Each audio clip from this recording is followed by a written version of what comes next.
as you can see on the Instagram side. In this presentation, we're going to be talking about sports development continuum, which is a pyramid split into four stages. These stages are the foundation, participation, performance, and the elite. To begin with, in the early stages of a career, you'd start off in a foundation. So this is the early stages where in primary school you'd be learning how to do the basics. You know what I mean? And then after that, you'd go on to maybe secondary school and do some after school clubs or join a little club outside just for like enjoyment and like develop your skills a bit further. And then you move on to your performance, which means now you're playing for your county. It's more about winning now, looking to reach the next level. And then finally, it's the elite stage. This becomes a lifestyle. You're training every day, you're training very hard, high intensity and all these things. So the first one we'll be looking at is netball. As you can see, netball. Within schools, the kids learn these things within like schools. So they're funded, but the school has all these equipment and you could be learning about. So you'll get a bit of interest in the sport, you get a little feel about it. And then for the equipment, you see Tesco's and Sainsbury's, they have programs in which you buy, it's like a cycle, if you know what I mean. So I've gone to the store, I bought something, and I've been given these vouchers. I've given these vouchers to the school, and the school can buy get equipment from Sainsbury's and the Tesco's. So it's a cycle where everyone wins. Moving on to the participation stage. So girls learn how to play netball at secondary school as part of their national curriculum. The school offers an after-school club in which girls can go after school and enjoy themselves, work on their skills, you know what I mean, your passes, your bounce passes, your moving, your passing. And then there's also this open course in which people can go there, they play with their friends, which is built by the council, and this is funded by Netball England. This is the performance part. So now they've attended a county club. They choose a certain position they play in, they represent their county. Now this is more about winning. So this is more funded by private funding. So each club now, the student, like the people are part of the club. They'll be given equipment, specialist equipment. They have training a few times a week. Maybe once a week they'll have a match to go versus other counties. And finally reaching the elite stage now. And while playing for your county, you could be spotted by some scouts for like big teams, and maybe even represent your country. And then you'll develop and you'll train to verse maybe teams nationally, which is like around maybe the UK. So you'll be versing teams from Wales, Ireland, Scotland, or maybe even international tournaments where you'll be going to Australia, all over the world. It's maybe in Europe, maybe go to other continents. Now moving on to basketball. Basketball is very similar to netball, if you know what I mean. So here, the kids learn in school maybe how to do little like shooting drills, passing drills. It's kind of along the same lines. And as I was saying, this comes to the Tesco and Sainsbury's scheme as I was on about before. So I'll go to the shop, I'll buy some groceries, I'll get these coupons, I'll go to a primary school, I'll give them in, and these schools can cash in these coupons and get some equipment. Moving on, this part of the participation. Well, now you've joined outside the school. So locally, there's a City of Birmingham basketball club who plays at the Nisha Sports Centre.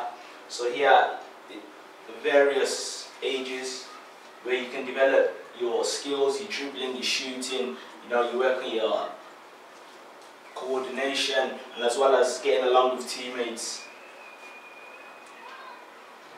Moving on to performance. Now you're playing for your county. So here we'll be playing for West Midlands against all the other counties. There's about quite a bit of funding that goes into it, and there's a performance pathway which we'll be going through regional development. A strength of the performance level is that basketball are able to enhance younger players. And then the elite stage, now you're representing your country, you're playing in tournaments all over the world.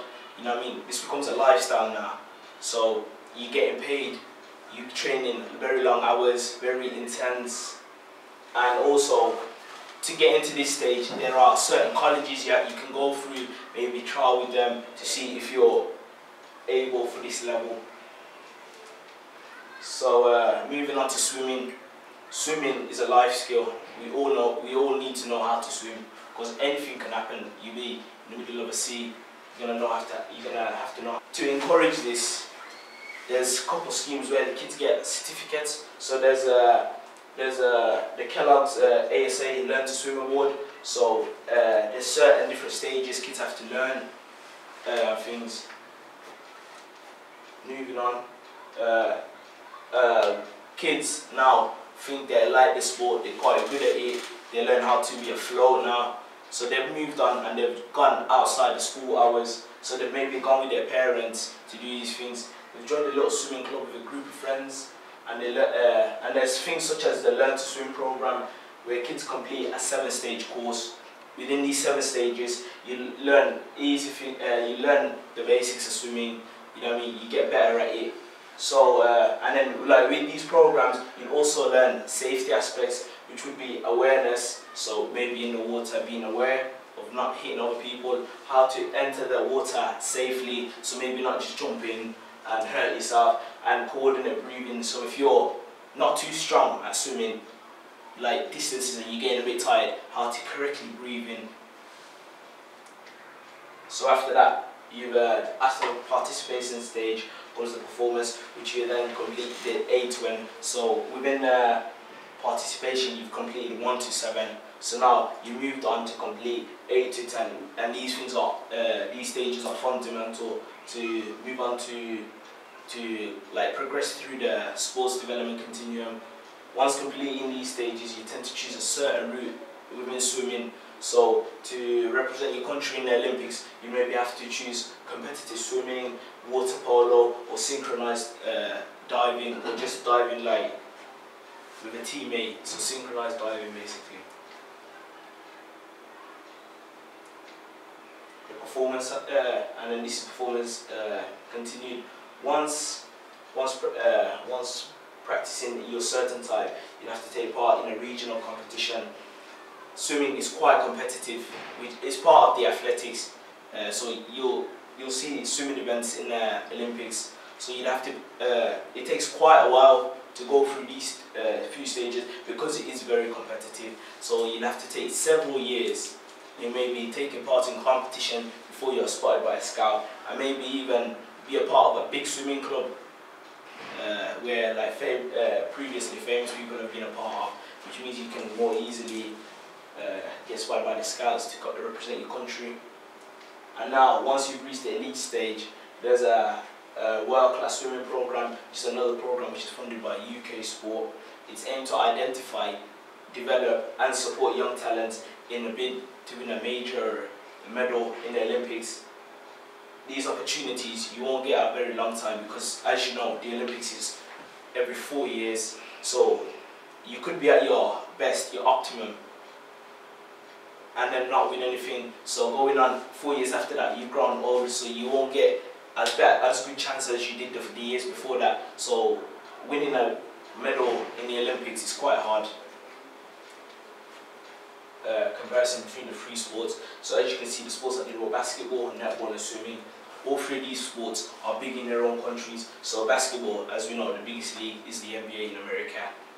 Netball is quite big here in England, and swimming is quite big in Australia. The difference would be the swimming done in this country and the swimming done in Australia would be quite different, because the sport over there maybe and also the people in the participation stage. The participation stage for swimming would be a lot more people in Australia than over here, because swimming is the most popular sport over there. So it's like when talking about foundation, you're throwing like a net out and you won't grab all the fish, you'll only grab a few people.